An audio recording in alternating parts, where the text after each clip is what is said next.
Welcome back, everybody. My name is Jason. I'll be your host today on this CFL talk show, Hussey's Huddle. Here at Hussey's Huddle, we cover everything about the CFL, including a lot of free agency stuff coming up really soon. So if that interests you, consider subscribing or liking this video to help us out. We really appreciate it. In the last video, we covered the Quebec USports programs. In this video, we're doing the first half of the OUA.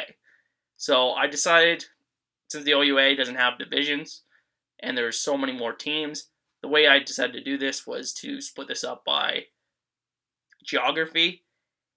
So everything from Ottawa towards Toronto, including York and University of Toronto, will be included in this video, and then everything in southwestern Ontario, such as Windsor, Western, up to McMaster and Guelph, will be included in the next video. That said, let's go into it.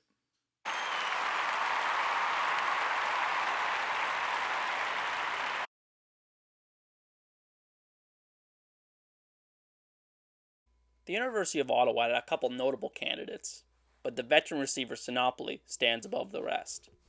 He attended Ottawa from 2007 to 2010, where he started as one of the best quarterbacks in the country. The two-year starter averaged a staggering 344 passing yards per game during a 2010 Heck Creighton campaign, given to the most outstanding player in U Sports. He would go on to enter the 2011 draft, and would be drafted in the 4th round by Calgary, who intended to use him at the quarterback position. However, after being buried on the depth chart over his first 2 seasons, Sinopoli opted to convert to wide receiver in 2013. This proved to be career-altering, as Sinopoli quickly adjusted to his new role with Calgary, and when he became a free agent in 2015, he signed with the Ottawa Redblacks, where he truly broke out.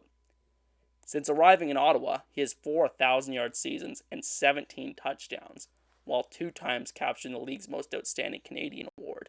I recently talked about how I expect Sinopoli to be in store for a bounce-back season in my discussion about the new Redblacks quarterback, Nick Arbuckle, so be sure to check that out after you watch this one. Only one honorable mention for the University of Ottawa, and that's kicker Lewis Ward, who is one of the most accurate kickers in the CFL today, and is going into his 3rd season in 2021.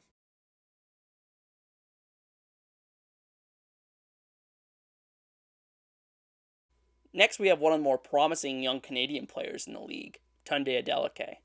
Originally from Nigeria, Adeleke grew up in Ottawa and would opt to stay close to home for university, attending Carleton from 2013 to 2016. In his career with the Ravens, Adeleke would showcase an all-around skill set at defensive back, with 104 career tackles, 4 tackles for loss, and 4 interceptions. In the lead-up to the draft in 2017, the 2015 CIS All-Canadian would place first in the CFL Combine with a 4.58 40-yard dash. However, he would have to wait a bit on draft day, being selected in the 3rd round by the Stampeders. Adeleke would make an impact from day one despite being on one of the CFL's best rosters, gaining significant playing time in the secondary as a true rookie. By the end of his 2nd season in Calgary, he had become the team's starting safety, including starting in the 2018 Grey Cup, which his team would go on to win. In 2019 free agency, Adeleke opted to leave Calgary, signing a contract with the Hamilton Tiger Cats. This proved to be a genius decision for both the team and player, as Adeleke produced an all-star season as a starter on the team's back end. He is currently under contract for the 2021 season, so it'll be interesting to see what kind of an encore he has in store for his 2nd season in the Hammer. So there's not really anybody of Adeleke's caliber elsewhere for Carleton, but I will mention defensive back Justin Howell of the Ottawa Redblacks, who started some games in 2019 and showed some promise. So I'm very interested to see how his career unfolds going forward.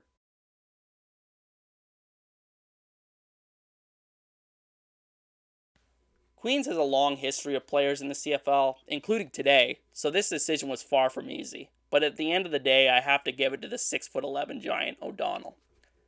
O'Donnell started at Queens from 2007 to 2010, where he quickly grew a high profile, most notably because of his size.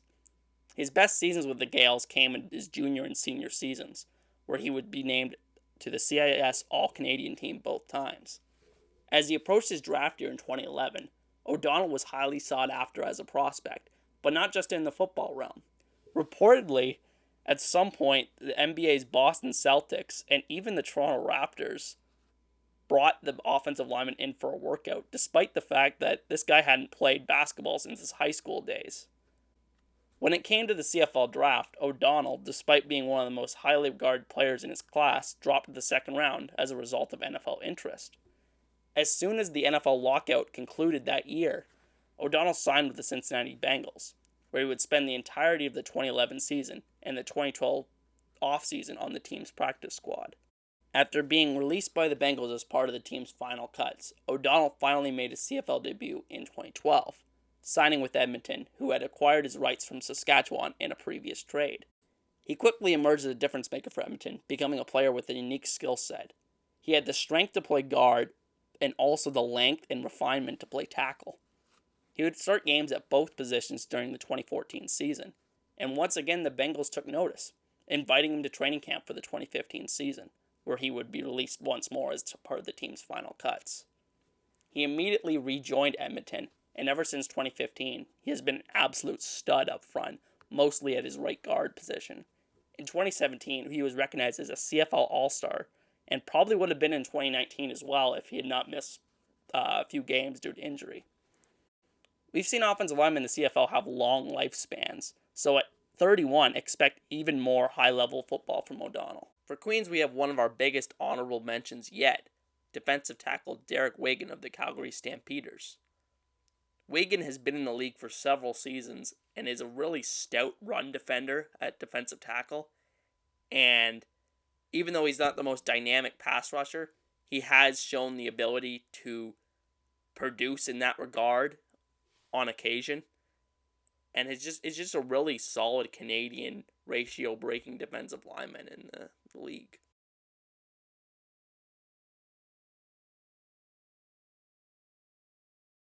Next, we have a guy who I believe has his best football ahead of him, Levi Noel. Noel played for the Varsity Blues from 2013 to 2014 and was just flat out dominant. In his 2014 season, he put up 758 yards on 49 receptions for 4 touchdowns in just 6 games, leading him to be named a first-team OUA All-Star. In 2015, he opted to leave U Sports and play for the Windsor Fratmen at the major junior level, where he once again put up big numbers. The following spring, he would enter the 2016 CFL Draft, where he was selected 31st overall in the 4th round by the Argonauts. Toronto would immediately thrust Noel into an on-field role on special teams, and by year 3, in 2018, he earned his first legitimate playing time as a CFL receiver, catching 47 passes for over 500 yards in his first professional touchdown. While his targets decreased in 2019 due to a stacked Argos receiving core, his special teams prowess continued. In 2021, the Argos looked to have wide open competition at various positions, including receiver. I expect Noel to factor in heavily to these training camp battles. Another former Varsity Blue that is currently in the CFL is defensive back Nick Hallett of the Winnipeg Blue Bombers. He is coming off a pretty good debut season in 2019 where he was a stud on special teams for Winnipeg with 13 special teams tackles.